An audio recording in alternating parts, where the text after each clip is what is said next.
Welcome to the Ticktective podcast and video series, a program of the Bay Area Lyme Foundation, where our mission is to make Lyme disease easy to diagnose and simple to cure.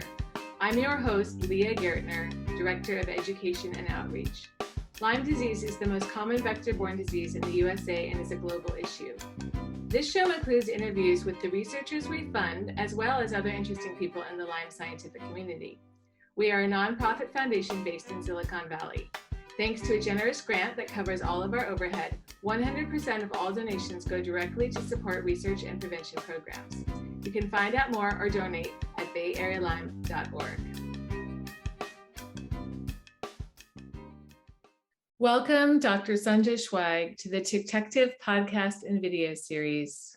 Thank you so much for having me. It's a pleasure to be here. Sunjya Schweig, MD, is an expert in complex chronic illnesses which require rigorous investigation and management. He has been studying, teaching, and practicing integrative and functional medicine for over 30 years. Dr. Schweig has published several studies with his research partners at Johns Hopkins School of Public Health on herbal treatments for Lyme disease, Babesia, and Bartonella. One of his papers, titled Evaluation of Natural and Botanical Medicines for Activity Against Growing and Non-Growing Forms of Borrelia burgdorferi, was in the top 1% of the most viewed research articles in all of the publications in Frontiers in Medicine. In 2014, Dr. Schweig, along with New York Times bestselling author Chris Kresser, founded the California Center for Functional Medicine. The California Center for Functional Medicine is at the forefront of the functional medicine movement, offering patients a deep, investigative approach to healthcare that is personalized, collaborative, and data-driven. Since 2016, they have also provided a nationwide wellness program for firefighters and first responders that is focused on mitigating some of the unique occupational exposures experienced by first responders, such as high rates of cancer, heart disease, and suicide. Dr. Schweig was a winner at the Bay Area Lyme Foundation-funded MIT and UC Berkeley Lyme Innovation Hackathon, where his team created the Can Help symptom tracking app that went on to be showcased by the U.S. government Health and Human Services Chief Technology Officer's TOP Health Tech Sprint. Dr. Schweig has presented at conferences in Europe, Asia, and the U.S. Dr. Schweig received his bachelor's degree from the University of California at Berkeley. He received a full scholarship to attend medical school at the University of California at Irvine, where he helped design and lead the complementary and alternative medicine curriculum. Dr. Schweig completed his family medicine residency at the University of California, San Francisco Family Practice Residency Program in Santa Rosa. During his residency, he was instrumental in founding the Integrative Medicine Fellowship Program. Dr. Schweig serves on the Scientific Advisory Board for the Bay Area Lyme Foundation. So, full disclosure to our Ticktective viewers and listeners, Dr. Schweig is my husband. So I can answer the first question I have prepared, which is, why did you become interested in Lyme disease research? Well, I know that the answer is, I had a long and complex Lyme and tick-borne disease story, and Sunjya and I shared our story. I think it's the May 19th speaker series video that's available on the Bay Area Lyme Foundation website. It's under resources and videos. I think it's the second group of videos as you scroll down.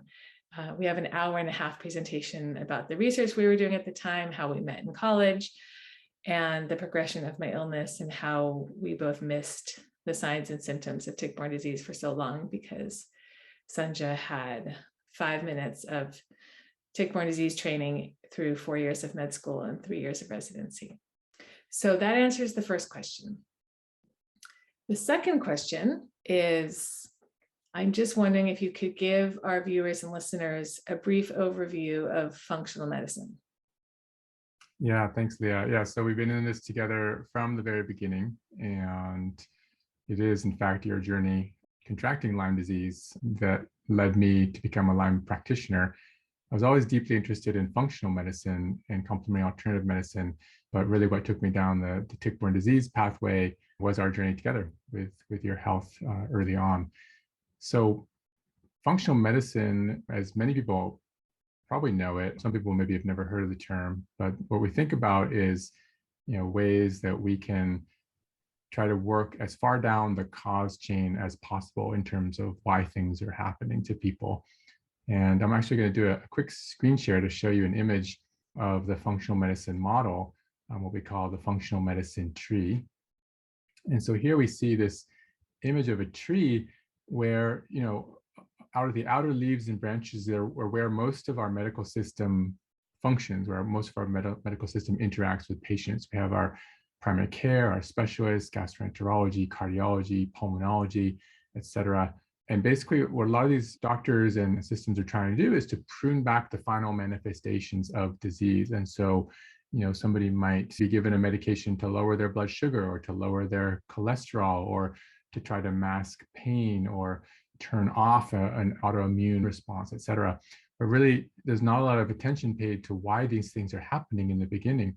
And so, these systems and these individual specialists are really siloed off in their own little worlds, not looking at the whole picture. So as a functional medicine doctor and folks who search out functional medicine care, the focus is always to then focus on those roots, the basic inputs as to why people are sick. And certainly chronic infections are a super important part of that, with Lyme disease, Bartonella, Babesia, Ehrlichia, viruses, COVID, we're seeing a huge wave of that. So these chronic infections that trigger either persistent infection and or multi-system dysregulation are critical. However, so too are all these other inputs: sleep and exercise, movement, stress and resilience, trauma, dietary intake, nutrition, what relationships and networks people have, environmental pollutants or mold exposure, gastrointestinal imbalances, et cetera. So from a functional medicine point of view, we're trying to basically intervene in as many of these different areas as possible, so that when we see patients with tick-borne diseases or with other complex chronic illnesses, we really do find that gives us the best chance of trying to get their body functioning again and back in balance. Again, we take a very wide look. We cast a super wide net in the beginning. We do a number of different interventions, laboratory studies. We're interested in all the normal stuff that a doctor might order, whether that's blood counts and metabolic panels, but we also do a much deeper dive on metabolic markers, a much deeper dive on the chronic infection markers, on immune markers. And we also look in depth at specialized testing for gastrointestinal function, gastrointestinal balance, inflammation, if there are hidden gut bugs, parasites, et cetera, that are disrupting a person's immune system. And that's because we believe that the gut is really the center of the universe when it comes to the immune system. And a lot of patients with tick-borne diseases are struggling. They're immune-mediated diseases. Their immune systems are having trouble finding these bugs or eradicating them. So everything that we can do to help the person's immune system function optimally is critical. We look very frequently at SIBO, small intestinal bacterial overgrowth. We'll also look at comprehensive hormone panels for the sex hormones, such as estrogen, testosterone, et cetera, metabolites thereof, but also adrenal function.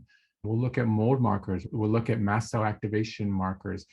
So we really cast a much wider net than is average performed.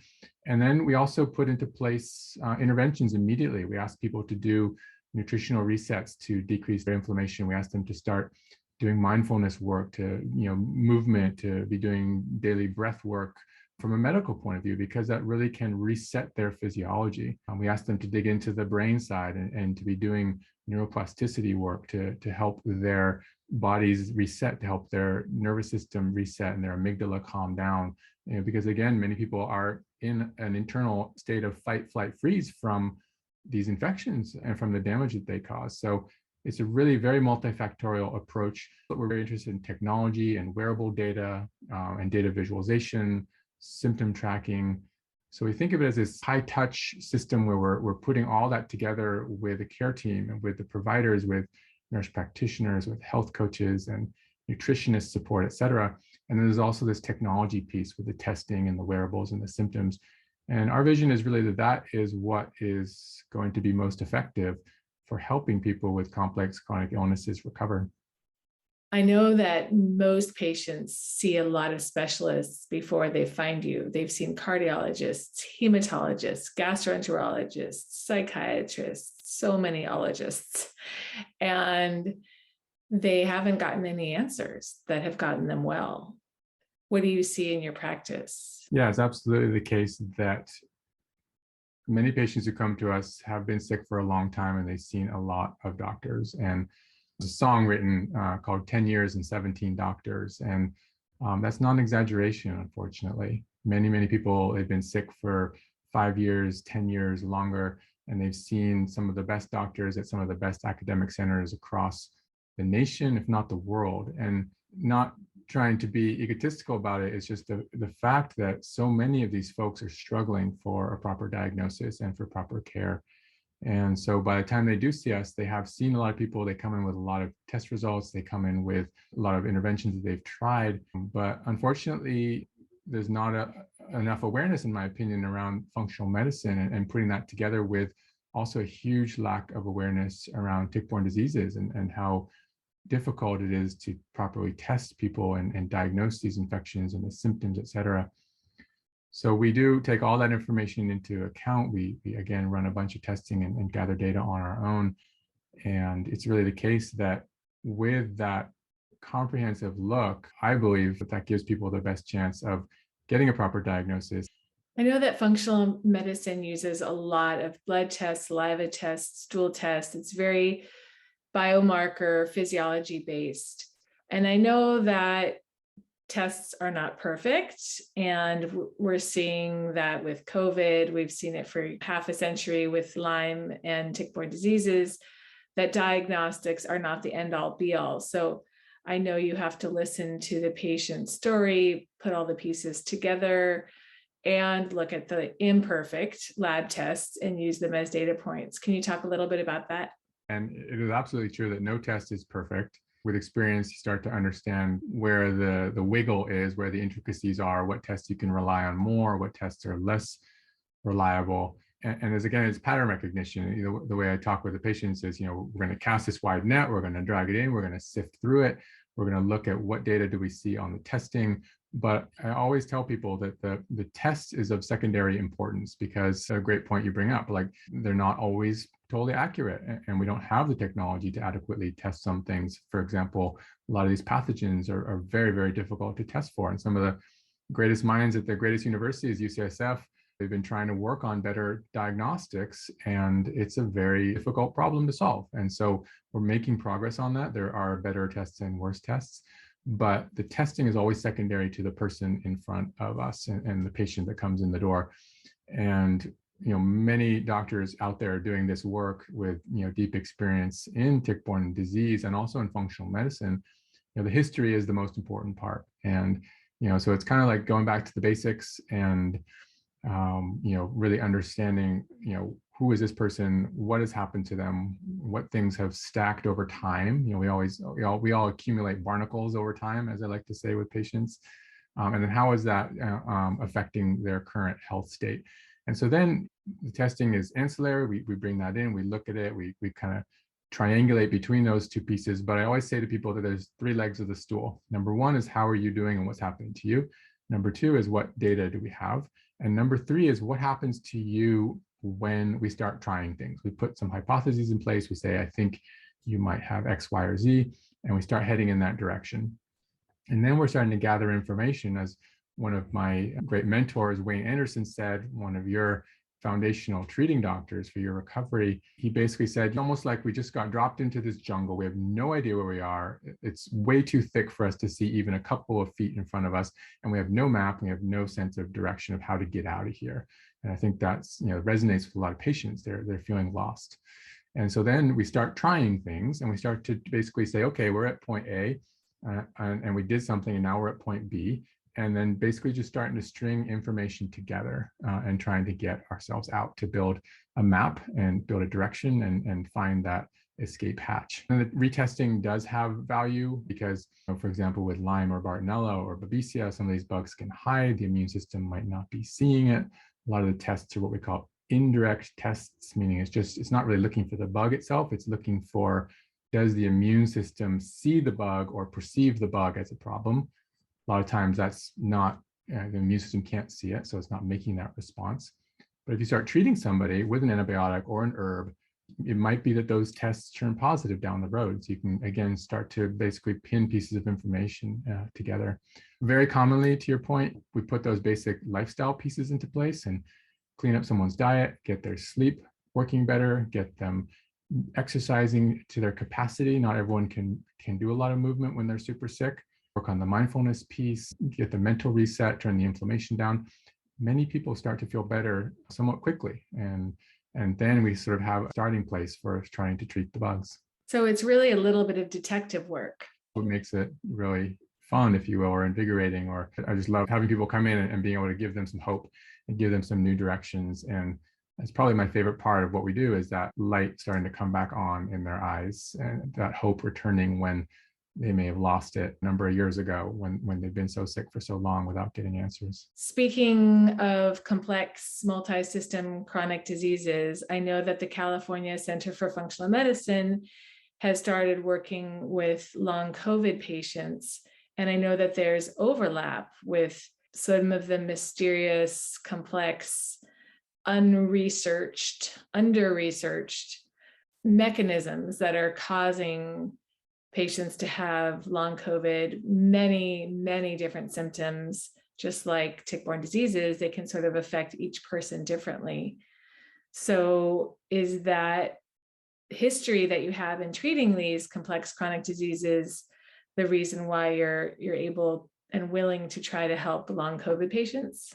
Yeah, so there's a lot of interesting parallels between the long COVID world and the tick-borne disease world, and this invisible mystery illness that is affecting many different body systems that basically affects every individual differently. Very few, identical cases. There's an overlap. I think that long COVID, we're still basically trying to understand what's happening and how is it happening and the pathways through which people are becoming ill and staying ill. And long COVID also really benefits from a really multifactorial, multi-system reset people have to go through. And also, the COVID patients are going through a very similar situation with the Lyme and the tick-borne disease patients, which is, again, like you pointed out, lack of understanding, lack of curiosity, lack of time on the part of the mainstream medical system. They don't have the time to dig into these complex cases. The person might look fine on the exterior, but be suffering on the interior. And some doctors might try to write them off and say, okay, maybe you're not as sick as you're saying you are. However, we're seeing extreme illness with long COVID and a really wide variation on what's happening to people. I think that the thing that makes us well positioned to really help people with long COVID is that we believe them and we're willing to and able to and accustomed to tolerating uncertainty and imperfect lab studies and emerging science. The COVID world is pushing science forward at an incredible pace right now, which is an upside to it. But the downside is that there isn't sort of the exact recipe for how do you get these people better. And I think that what really needs to happen and what we're really trying to do is just to meet those people where they are, put all of our tools into place, continue to evolve as quickly as we can based on staying abreast of the research as things are developing. Some amazing research coming out of Europe, out of South Africa, Germany, Ressia Pretorius and Beata Jager, looking at this whole world of microclots and hypercoagulation, but on pathways that can't be tested through normal labs. So new testing, new treatment avenues. And the optimistic side of me hopes that number one, will help get answers for these people, but also that the research and the science that's evolving so quickly with COVID will help other people with chronic illnesses to get better, whether it's the Lyme and tick-borne disease people, whether it's the ME/CFS, chronic fatigue, myalgic encephalitis folks, whether it's the mast cell activation people, whether it's the autoimmune. There's this exciting synergy that's happening that is cause for some optimism, but it really is tragic how many people are suffering. I know from personal experience that the symptoms of these chronic diseases can be abstract and can shift over time and can be episodic. I know that, you developed the Climb Health symptom tracking app to try to help you as a physician understand when your patient's symptoms are exacerbated and improving, and how that might correlate with their lifestyle, how it might correlate with their treatments, medications and supplements and diet and exercise, how all of those can impact symptoms. So I know that using wearables is an important part of your practice. And can you talk a little bit about that? Yeah, optimistically. On the one hand, I'm kind of a data geek. I love the data. I love collecting the data, visualizing the data, trying to see what it can tell us, what kind of clues it can give. Because what occurs to me and has occurred to me over almost 20 or 30 years of doing this work is that the model is broken. The episodic care model, where the doctor and the patient get together, the meeting of the minds, the patient kind of downloads what's happening to them, the doctor says, okay, let's try this, and then the visit ends, and then they're off into this gap that they're not being adequately cared for, and there's really this opportunity to create a new ecosystem, which we're hard at work on, to try to better take care of folks with chronic illness. And like I discussed in the beginning, that involves this care team approach, but it also involves the technology and the symptom tracking and the wearables and the visualization of that data. But I start to dream a little bit. I start to say, okay, well, what if we could have people tracking their symptoms? We could see what happens to them over time and through different interventions. We get this signal that is a little bit less reliant on their previous recall. Now they're 3 months later coming to the doctor's office saying, okay, I think this is what happened then. Well, let's have that tracked on a daily or a weekly basis. And so we can actually map that data, and that we can toggle on and off different treatment protocols that occurred, whether it's a nutritional intake, or whether it's a meditation program, or whether it's an antibiotic or an antiviral, an antiparasite, prescription medicine or herb, et cetera. So let's start to see what happened to that person with those interventions.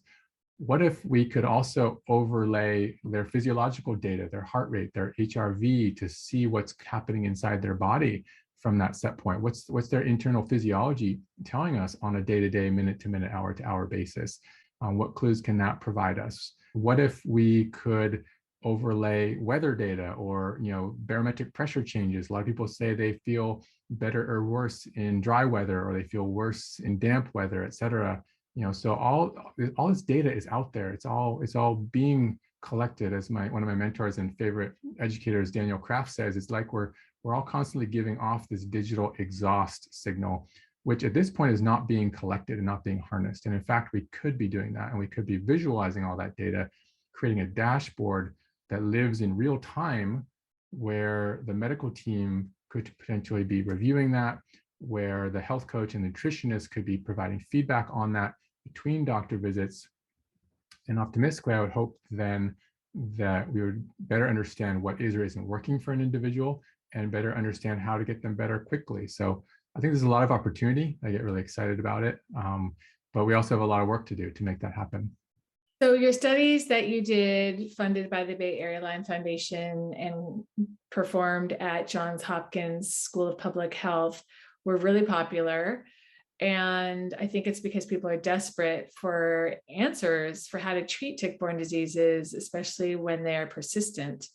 Can you talk about the studies that you did on herbs that practitioners are currently using for Babesia and Bartonella and Borrelia, and how you selected those herbs and how they performed? Yeah, thank you. And a huge thanks to the Bay Area Lyme Foundation for their funding of this research. And the idea basically started in around 2019. My colleague Jacob Leone and myself were at an event where Dr. Zhang was speaking. He was talking about his work with antibiotics, which he had published on. He had done antibiotic studies in his test tube model. He had also done some work with essential oils. And so after his talk, Dr. Leone and myself cornered him and said, hey, first of all, thank you so much. Amazing work. We love it. We were super excited. And what if we used your model and put in herbal medicines that are commonly used with Lyme patients and Lyme practitioners, tick-borne disease patients, practitioners? So basically, he got excited. The idea took off. Bay Area Lyme was very generous with the funding. And we were able to perform these studies where we gathered herbal medicines and natural products that were already being used in the community. So, these have a track record of safety. We know what the side effects are. We know what the dosing is. People are using them with practitioners and frequently getting some benefit from these. So we just wanted to see what happens when we put them into this test tube model. Now, I think it's important also to pause there for a minute because it's important to emphasize that this is a test tube study. This is not an in vivo study in an animal model or in a human. This is, in fact, an in vitro study, which means we're taking the extracts or the plants and we're putting them into the test tube and see what happens at that point to that bacteria, whether it was Borrelia Lyme, whether it was Babesia for our second study, or in the third study, Bartonella. And it's important to talk about that because a lot of these herbal medicines work in concert with the immune system in the body or turn down inflammation in the body. And so in fact, in these studies, we're only looking at, will this kill the bug in the test tube? So that said, we found in the first study, 7 key botanical medicines that were active against Borrelia, medicines like Cryptolepis, Polygonum cuspidatum, which is Japanese knotweed, Artemisia, Scutellaria, Juglans nigra, etc. And so then, in the second study in March of 2021, we did a similar study in a hamster red blood cell model for Babesia and found some of these similar but different activity of these plant medicines. Cryptolepis and Artemisia were active, Scutellaria was active, etc. And the final study, which was published in the summer of 2021, looking at some of these herbal extracts against Bartonella. So very excitingly, very importantly, we found that plant medicines, botanical medicines like Cryptolepis and Japanese knotweed or Polygonum cuspidatum, those two were really some of the most exciting that we found because they were active against all 3 of the bugs that we published on. Cryptolepis was previously used mostly for Babesia, but in fact, it looks like it has potentially in the test tube some activity against all 3 pathogens. And so those kind of novel findings were very, very exciting for us and really gratifying to see how much uptake it received globally. Almost 60,000 views on the Frontiers in Medicine journal page. And really, I think what that says is that people are really, really interested, researchers, scientists, and patients themselves, really interested, really motivated. There's a huge gap in what effectively treats these pathogens. And so I think that this kind of research is really vital, really critical, and we're excited about potentially the opportunity to do more. I know the Bay Area Lyme Foundation gets a lot of inquiries from people who want to know more about those herbal studies because they're desperate. And we really need to keep funding more research into therapeutics as well as diagnostics. But can you share what you're interested in terms of further research? So I agree there is a vital need for more research. And I also am encouraged by the amount of research and studies that are being done. Heroes of mine like Monica Embers out at Tulane. There's a bunch of people doing work which is incredibly cutting edge. And the other thing that I get really excited about is cross-pollination that's starting to happen between different academic centers, university-based research that's occurring on the East Coast, now starting to cross-communicate with research that's happening on the West Coast. And this is really important because there's still a gap, I think, in understanding of how prevalent these tick-borne diseases are outside of the sort of hotspot on the upper northeast of the United States. And really, this is a national problem. It's all over California, it's all over the US, it's all over the world. So that research, I think, is vital. That collaboration is vital. I think I'm super excited on our end. We are starting a nonprofit side of the work that we're doing, a 501c3 called the Functional Medicine Research and Technology Center. And what we're hoping to be able to do is to really push forward education and research and innovation in everything that we've been talking about tonight, whether it's for tick-borne disease patients, whether it's for LongCovid patients. We also do a lot of work with first responders, firefighters, police, et cetera. Another population with huge chronic illness burden that is not getting the care they need. And so trying to marry all of that together, get grant funding, do more research and data collection and the digital platform development as well. So it's an exciting time. We've got lots on our plate. Talking about the trans-coastal collaborations, I just have to throw out that it's still amazing that the Bay Area Lyme Foundation was able to fund and help put together the first Harvard, Mass General Hospital, and Stanford joint tick-borne disease conference here on the West Coast at Stanford a few years ago. And that was really the first time there's been a tick-borne disease conference of that magnitude, for sure, on the West Coast. I'll second that. And, Bay Area Lyme continues to really impress me with how motivated they are, how dedicated they are to pushing forward our ability to help diagnose and cure tick-borne diseases. So really deep appreciation for what you guys are doing. Well, thank you for doing this important work, and thank you for joining me on the Ticktective podcast and video series, Dr. Sunjya Schweig, and I'll see you in the kitchen. Thank you for joining us for this episode of the Ticktective podcast and video series, a program of the Bay Area Lyme Foundation. You can find out more or donate at bayarealyme.org.